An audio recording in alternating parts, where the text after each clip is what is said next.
ఈరోజు గిరిజన శక్తి ఆధ్వర్యంలో ఏర్పాటు చేసిన రౌండ్ టేబుల్ సమావేశం ఇచ్చేసిన విద్యార్థి సంఘాల నాయకులకి మరియు ప్రజాప్రతినిధులకి మీడియా మిత్రులందరికీ ధన్యవాదాలు. ఈ రోజు రాష్ట్రంలో కానీ దేశంలో చూసుకుంటే ఈ రోజు మనం చర్చించుకోవడానికి గల ముఖ్య కారణం ఏంటంటే ఈ రోజు ఉన్న 3 పార్టీల నాయకులు కానీ 4 పార్టీల నాయకులు వాళ్ళంతా ఎజెండా ఒకటే. డబ్బు వాళ్ళ దగ్గర ఉండాలి, బిజినెస్ వాళ్ళ చేతిలో ఉండాలి, రాజకీయ పవర్ వాళ్ళ చేతిలో ఉండాలి. ఈ రోజు ప్రైవేట్ యూనివర్సిటీలు ఇంత విచ్చలవిడిగా రాష్ట్రంలో కానీ దేశంలో ఈ విధంగా విద్యను ఎస్సీ ఎస్టీ బీసీ మైనార్టీలకు దూరం చేస్తున్నారంటే దానికి కారణం ఎక్కడ ఉంటుంది అంటే ఈ రోజు యూనివర్సిటీలు మల్లారెడ్డి కానీ అనురాగ్ కానీ సంబంధించిన రాజకీయ నాయకులు వాళ్ళు పెద్ద కోట్లు పడిగెలెత్తి ఈ రోజు రాష్ట్రంలో విద్యా వ్యవస్థను దుర్వినియోగం చేస్తున్న విషయం రేవంత్ రెడ్డి కానీ కేసీఆర్ కానీ మోడీ కానీ తెలీదా? ఇక్కడ చూసుకుంటేనేమో రాష్ట్రంలో మల్లారెడ్డి గారు ఇక్కడ ఉంటారు, మళ్ళీ అక్కడ బీజేపీ ప్రభుత్వం సపోర్ట్ తీసుకొని అక్కడికి వెళ్తారు. అంటే ఇక్కడ ఎవరి దగ్గర ఫాల్ట్ ఉంది? మన దగ్గర ఉంది. మనం ఈ రోజు ప్రశ్నిస్తాం, మాట్లాడతాం, కానీ మనం ఉద్యమం చేయాలి ఈ రోజు. ఎందుకంటే ప్రైవేటు యూనివర్సిటీలు ఇంత విచ్చలవిడి రిజర్వేషన్ రాజ్యాంగం కల్పించిన హక్కు మనకి, ప్రతి ఒక్క హక్కు మనకు రాజ్యాంగం కల్పించిన దాన్ని ఇంప్లిమెంట్ చేసే విధంగా మనం ముందుకు పోయే విధంగా చర్యలు తీసుకుంటే కనుక వాళ్ళు ఎందుకు భయపడరు? ఈ రోజు నేను ప్రైవేట్ యూనివర్సిటీలకు ఒక్కటే కోరుతున్నాను, మీరు కనుక మా బహుజన బిడ్డల్ని విద్యను దూరం చేసే ప్రక్రియ ఏదైతుందో దాన్ని వెనక్కు తీసుకోవాలని చెప్పేసి నేను ఈ రోజు ఉస్మానియా వేదికగా నేను కోరుకుంటున్నాను. లేదంటే ఇప్పుడు ఏదైతే 13 తారీఖు అన్న పిలుపునిచ్చిందో ఆ పిలుపు మేరకు దాన్ని ఉధృతం చేసి రాష్ట్ర వ్యాప్తంగా ఉన్నటువంటి విద్యార్థులను ఏకం చేసి మరో జన్య ఉద్యమాన్ని తెలంగాణ రాష్ట్రంలో తప్పకుండా చేశామని ఈ రోజు ప్రైవేట్ యూనివర్సిటీలకు హెచ్చరిస్తున్నాను. ఈ రోజు మాకు ఉన్నటువంటి ఒకటే ఒక హక్కు ఏదైనా ఉంటే విద్యనే. విద్య ద్వారా మాత్రమే మేము సమాజంలో ఉన్నత స్థానానికి ఉన్నత విలువలకి మేము రాగలుగుతాం. అలాంటి విద్యను కనుక ఈ రోజు మీరు దూరం చేసే కుట్ర ఏదైతున్నదో దాన్ని వెనక్కి తీసుకోవాలని చెప్పేసి నేను ఈ ప్రైవేట్ యూనివర్సిటీలను కోరుతున్నాను. దయచేసి అర్థం చేసుకోండి.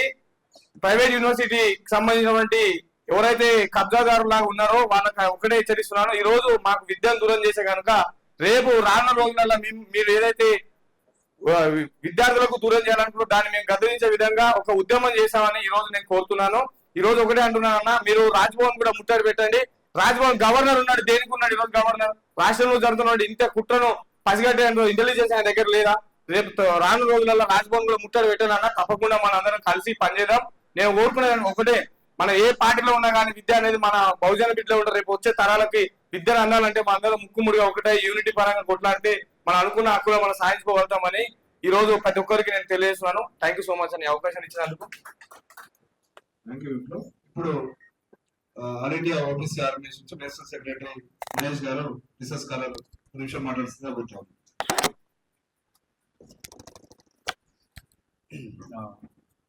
పెద్దలు గౌరవనీయులు ప్రొఫెసర్ కొండ శ్రీ గారికి, అదేవిధంగా విద్యార్థి నాయకులకు, విద్యార్థులకు, స్కాలర్లకు అందరికీ జై భీమ్, జై పూలే, జై మండల్.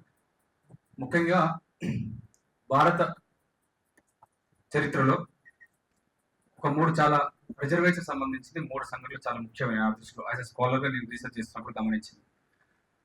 జూలై 26, 1902 సాహు మహారాజ్ ఫ్రెంచ్ దేశంలో ఇంగ్లీష్ విద్యను చదువుకొని భారతదేశంకి వచ్చిన తర్వాత తన సంస్థానంలో అణగారిన ప్రజలు ఎస్సీ ఎస్టీ బీసీల ఒక స్థితిగతులను చూసి బ్రాహ్మణ వ్యవస్థ వల్ల మన ధర్మశాస్త్రం వల్ల వాళ్ళు కొన్ని 5,000 సంవత్సరాలు విద్య లేక, జ్ఞానం లేక, కట్టుకోవడానికి బట్టలు లేక, చదువుకోవడానికి ఆస్తులు లేకపోవడం వల్ల ఆయన రాజైన తర్వాత జూలై 26, 1902 మొట్టమొదటిసారి ఈ భారతదేశంలో బ్రాహ్మణికల్ వ్యవస్థకు వ్యతిరేకంగా రిజర్వేషన్ అమలు చేయడం జరిగింది.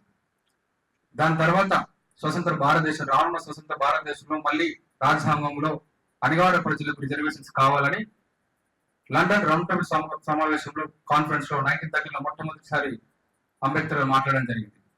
దానికి గాంధీ గారు సెకండ్ కాన్ఫరెన్స్ వెళ్ళినప్పుడు దాన్ని అపోజ్ చేశారు. తర్వాత భారతదేశం తిరిగి వచ్చిన తర్వాత పూనా ప్యాక్ట్ ద్వారా ఎస్సీ ఎస్టీ వాళ్ళకి రాజకీయ రిజర్వేషన్లు, ఐఏఎస్లలో అన్ని రకాల రిజర్వేషన్ ఇవ్వడం జరిగింది. తర్వాత రానున్న భారత స్వతంత్రాన్ని కొనసాగించాలని ఆర్టికల్స్ పెట్టి నడిపిస్తా ఉన్నారు. ఈ రోజు బీపీ మండల్ జయంతి సందర్భంగా, మండల్ దివస్ సందర్భంగా ఈ భారతదేశంలో అగ్రకులస్తులకి ఎస్సీ ఎస్టీ బీసీలకు పెద్ద గీత గీశాడు బీపీ మండల్. 27% రిజర్వేషన్ తీసుకొచ్చి ఒక బీపీ మండల్ కమిషన్ వేసి దేశం మొత్తం తిరిగి అప్పటి వరకు బీసీలకి ఎలాంటి లెక్క లేదు, ఏమీ లేదు. బ్రిటిష్ వాళ్ళు తయారు చేసినటువంటి 1930లో ఒక లెక్క పట్టుకొని 50 ఏళ్ల వరకు అదే లెక్క పెట్టి ముత్తాతలకు లెక్క ఇచ్చి అదే రిజర్వేషన్ అదే అని ఇవ్వడం జరిగింది. అలా కాదని వీపీ సింగ్ నాయకత్వంలో మండలి దేశం మొత్తం తిరిగి 3,000 మంది 3,000 కులాలు ఆయన గుర్తించి వాళ్ళకి 50% రిజర్వేషన్ ఇవ్వాలంటే సుప్రీంకోర్టు ఒక్క సీల్ పెట్టడం వల్ల 27% ఇవ్వడం జరిగింది. రిజర్వేషన్ ఈ భారతదేశంలో ఒక్కటి లేవు. నేను రీసెర్చ్ చేసి ఒక ఆర్టికల్ రాస్తున్నాను, ఎక్కువ మాకు వస్తే ఇంగ్లీష్ పత్రాలు. రిజర్వేషన్ అంటే ప్రపంచ దేశంలో డెమోక్రసీ కంట్రీస్ చాలా ఉన్నాయి, 90 దేశాల పైన ప్రజాస్వామ్య దేశాలు ఉన్నాయి. దాంట్లో ముఖ్యమంత్రి అమెరికాకి స్వతంత్రం వచ్చి 200 సంవత్సరాలు దాటింది. ఇప్పుడు కూడా ఆ దేశంలో అఫర్మేటివ్ యాక్షన్స్ అంటే రిజర్వేషన్స్ ఉన్నాయి. అంటే తెల్ల జాతి నల్ల జాతులను ఓటుకొని చేస్తారు. ఇక్కడ కులంతో మనం ఎట్లా బాధపడతాం, వాళ్ళు కూడా తెల్లలో నల్లోనే. అక్కడ నల్లోకి రిజర్వేషన్స్ ఉన్నాయి, యూనివర్సిటీస్ ఉన్నాయి, అధికారాలు ఉన్నాయి, అన్ని రంగాల రిజర్వేషన్స్ ఉన్నాయి. రిజర్వేషన్స్ ఎందుకు అంటే కింద వర్గాలకి 1000 సంవత్సరాల బానిసత్వం ఉన్న వాళ్ళకి ఒక స్టెప్ పైకి తీసుకురావడానికి. మలేషియాలో ఉన్నాయి, బ్రెజిల్లో ఉన్నాయి, సౌత్ ఆఫ్రికాలో ఉన్నాయి, అన్ని దేశాల్లో రిజర్వేషన్స్ ఉన్నాయి. ఇప్పుడు మనం సోషల్ మీడియా రిజర్వేషన్ హఠావో చూస్తున్నాం. రిజర్వేషన్స్ ఉన్న మెరిట్ పోతున్నట్టు అగ్రకులు వస్తుంది. మెరిట్ కి రిజర్వేషన్ సంబంధం లేదని అంబేద్కర్ సోషల్ జస్టిస్ థియరీ అద్భుతంగా చెప్పాడు. జాన్ రావల్స్ థియరీ ఆఫ్ ఈక్వాలిటీ చెప్పాడు. మెరిట్ కి సామాజిక న్యాయానికి సంబంధం లేదు. అనగాని ప్రజలకి కింది వర్గాలకి చదువులేకపోవడం ఇవ్వడానికి రిజర్వేషన్స్. క్వాలిటీ విద్య, క్వాలిటీ సౌకర్యాలు, అన్ని రకాల వాతావరణం కల్పిస్తే ఎవరైనా సరే ప్రపంచంలో అద్భుతాలు సృష్టిస్తాడు. ఏనాడో చెప్పాడు, అంబేద్కర్ చెప్పాడు, పూలే చెప్పాడు. సో చాలా మంది రిజర్వేషన్ తీసేయాలి, రిజర్వేషన్ వల్ల ఈ దేశంలో కోటాలు రావడం వల్ల మెరిట్ పోతుంది, అది తప్పు. మన జాతులు పైకి ఎదగడం కొన్ని జాతులు ఓడగలవు. ఎందుకంటే బాధ్యంతరాన్ని బతికిన జాతులు పక్కన సీటు కూర్చున్న వాడికే తెల్ల సెట్ వేసుకొని బంగారం వేసుకొని కాడు తిరగడం వాళ్ళు ఓడలేకపోతున్నారు. సో ఇది మనం గమనించాలి. సో అందుకే మా ఆల్రెడీ ఓబీసీ తరఫున అద్భుతంగా మేము రీసెర్చ్ చేస్తున్నాం. శూద్ర లైబ్రరీని పెట్టి ప్రతి మందికి అందరు కూడా తెలవాలి, వారం క్లాసెస్ పెడుతున్నాం. అన్ని రిజర్వేషన్స్ ఎందుకు రావాలని కూడా ప్రపంచం ఈ దేశంలో కాకుండా ప్రపంచ దేశంలో రిజర్వేషన్స్ కూడా వచ్చి కంచాల సార్ తోటి కొండల సార్ కూడా మేము క్లాసెస్ చెప్పడం జరుగుతుంది. సో ఈ యొక్క కార్యక్రమానికి నన్ను పిలిచినందుకు, అదేవిధంగా ప్రైవేట్ యూనివర్సిటీలో కూడా అదే ఎవరు అయ్యేదానికి కాదు, పార్లమెంట్ లో మనకున్న హక్కు ఎవరైనా సరే ఈ దేశానికి ఏం కావాలో చట్టసభలో చట్టం తీసుకురావచ్చు. సో మనం అధికారాలు ఉంటే మనోళ్ళు వచ్చుంటే మన జాతులకు మంచి చేయొచ్చు. సో ముఖ్యంగా మన జాతులు చైతన్యం చేయాలి, చదవాలి, రాయాలి, తెలుసుకోవాలి. అప్పుడే మనం అనుకున్న హక్కులు మనం సాధించగలం. So thank you so much.